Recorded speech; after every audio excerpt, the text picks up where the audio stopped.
frighten the life out of me, that little dog.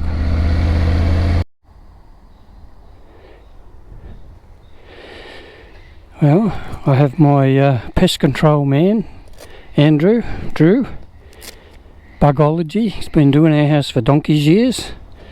He's just turned up in that little white van, and time for me to go for a ride. I don't like to hang around when bug spray's getting spread around the property. Let's get out of here and go for a ride. Okay. Pain in the neck because the bike is not heavy enough to trigger the gate. So I've got to bloody open the gate. Yeah, here we go. Alright, the original plan was I was going to go up to Willowvale in Kingsholm, but I don't think I'll do that. I've got my mate Chris coming up at 11 o'clock, so 2 hours. So won't be enough time to get up there and do what I want to do, so I'll cut it short. Just might go over to Riverstone Crossing and kill a bit of time till Andrew finishes the pest control at home. Okay, so let's go straight ahead, and on the wall over there on the left, Riverstone Crossing. So let's go for a ride into there and have a sticky beak. I guess that estate, Riverstone Crossing's probably been established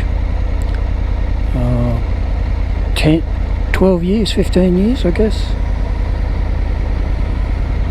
Something like that. Yeah, that camera's definitely too low, isn't it? Shit.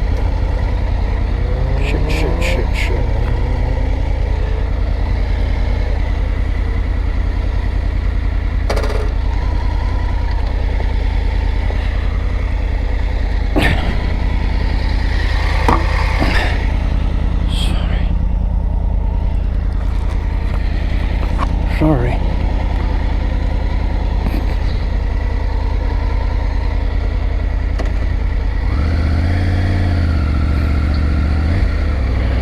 Well, that was no good. I actually dropped something from my GoPro and I got it in my mouth and I missed the lights. I have to stop down the bottom of the hill here. Pain in the neck, that is. Alright, so I'm going to stop down here somewhere.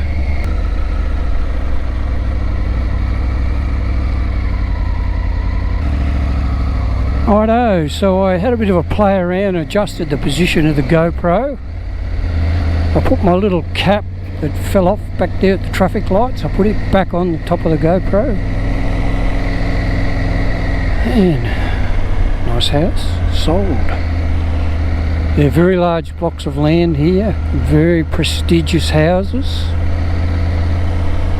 and I don't think you get anything in here under $1 million, probably more than like $1.5 million. Yeah, beautiful. Beautiful, beautiful, beautiful. There you go, sale, number 15, it'll be in Meadow Court. I'll have a look at that when we get home. 15 Meadow Court. My guess, about 1.4 mil. Depending if it's got a pool. But yeah, big blocks of land. Prestigious houses. And not flood prone at all. They're high enough up. The whole Riverstone Crossing is actually a floodplain, but these are just a little bit out of reach, which is a good thing for the people that live here. Right, so that was Meadow Court. See what else we can find. Greenacre Way. Let's go for a ride up at Greenacre Way and see what we can see.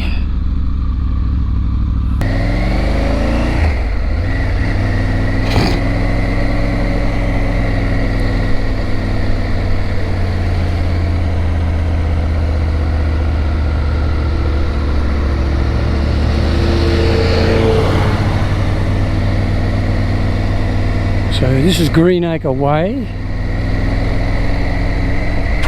I can remember doing a search warrant. We parked up here, I think, just where that little white car is.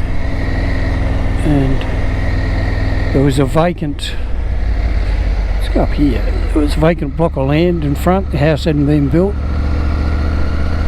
And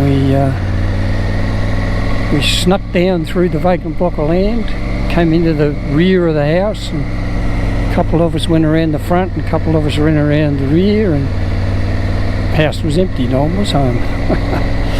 Best laid plans of mice and men, eh? Didn't get anything. Oh well, shit happens, as they say.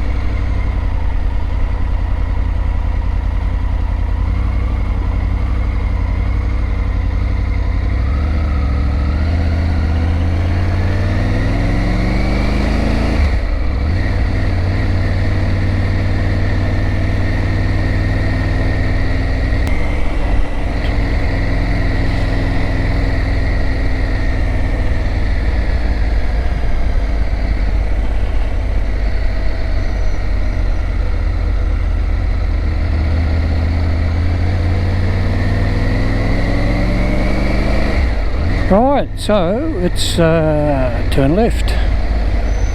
We're back onto Summerhill Crescent. I don't know, we just came out of Summerhill Crescent.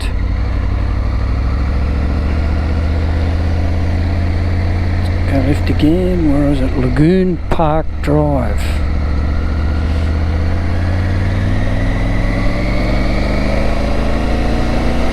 Just some of these houses are big, huge. I remember going into this number 43 when it was only half finished. It's massive. It wasn't half that size when we were there, when I went there. Don't remember what for. Something to do with policing, but I couldn't tell you what.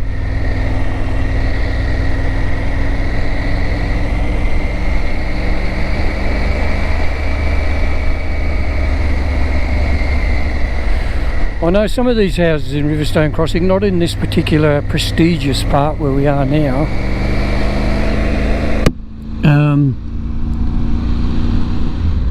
Some of the housing in the where the normal people live, lady walking her dogs, yeah, where the normal people live, not this exclusive part. With the floods at the beginning of the year, with the high rainfall, they had land slippage. They're on a side of a hill, and land just started to slide. So, because the houses are almost uninhabitable, they're just uninhabitable.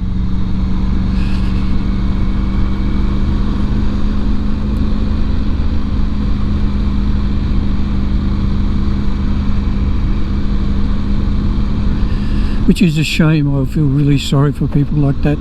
Hopefully their insurance covered it. But even if the insurance fixed it, you'd think trying to on-sell it, even if it was repaired, people would be very dubious, very wary about purchasing a house that had land slippage, because you just never know where it's going to happen again. So this part of the land, this part where we are now, is right on the floodplain.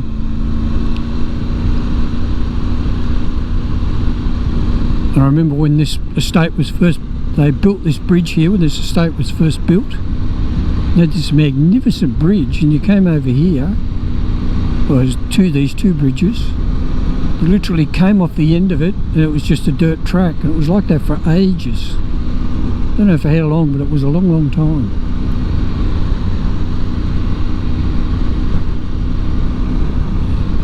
I know all of this land over here was all underwater, not here but in the lower lying area, all underwater. Just got to feel so sorry for people whose houses were that land slippage. I think it was up here to the left somewhere where they sort of get a little bit of elevation. Not quite sure where. Yeah, up there somewhere.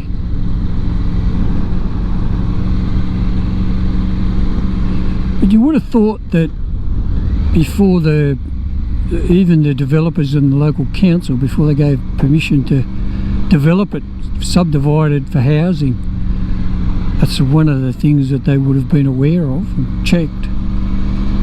I mean, even these houses are nice, there's nothing wrong with them. They've got a nice little pleasant outlook, but they're very small blocks. But they've got a nice wide street out the front. And you look onto a little nature reserve, the creek there, Riverstone Crossing, Riverstone Creek, I suppose, whatever you call it. And houses are just selling like hotcakes. Put them on the market and they're sold the next day.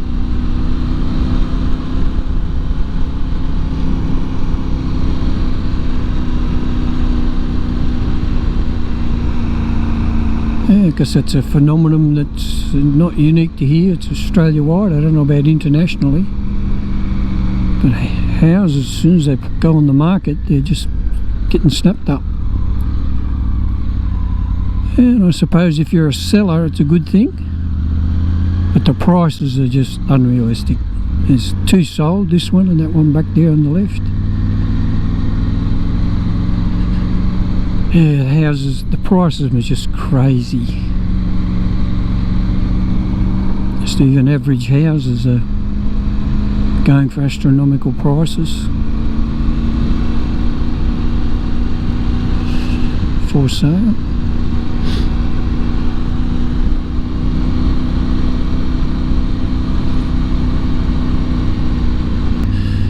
Lady with her little pooch.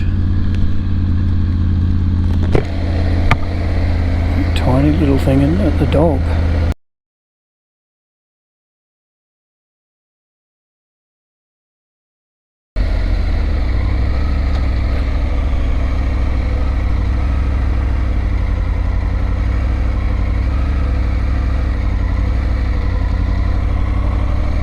Taking a little bubby for a walk. Frightened the life out of me, that little dog. Coming out and having a nip at the bike, or trying to. Gave me a fright.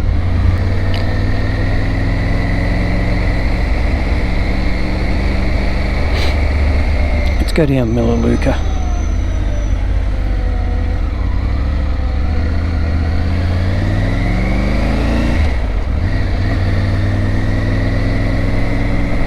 The size of that tree there, jeez. It's got to be 50 metres tall, that tree. Maybe not. It's on the slope. Still tall.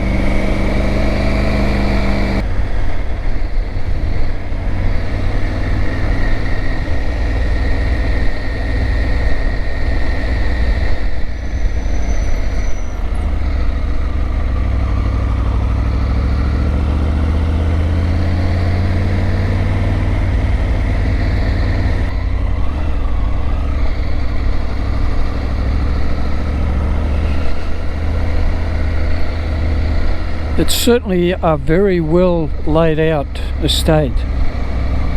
It's got gardens, recreational areas, children's playgrounds,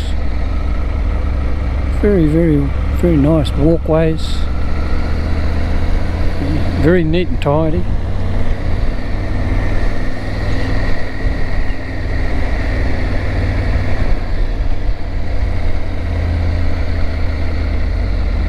Plantation Crescent. Well, look at the backyard in that house up there. Bloody hell, up on the left, on the side of the hill. Big block of land, but it's completely unusable. On the side of the hill, you couldn't do anything with it other than plant trees and try and hold the soil in place. I can see it up there, just up there. Well, as I can see is the sliding down the hill into the house. Bloody hell.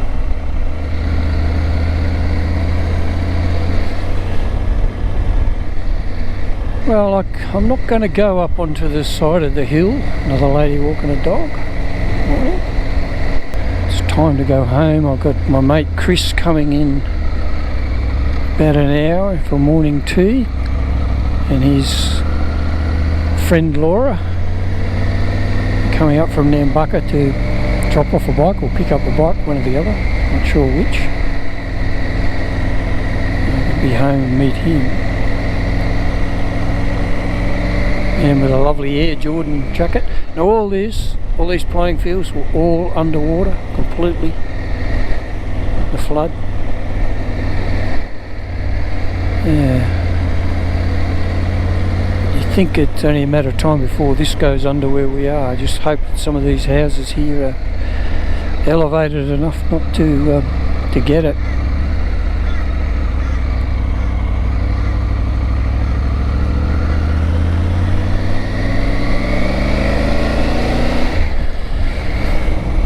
Okay, well that was Riverstone Crossing.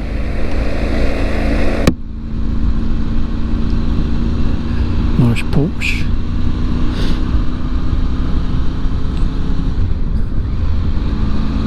Back over the two bridges. Back up to the traffic light where I dropped my little GoPro fitting. And then home.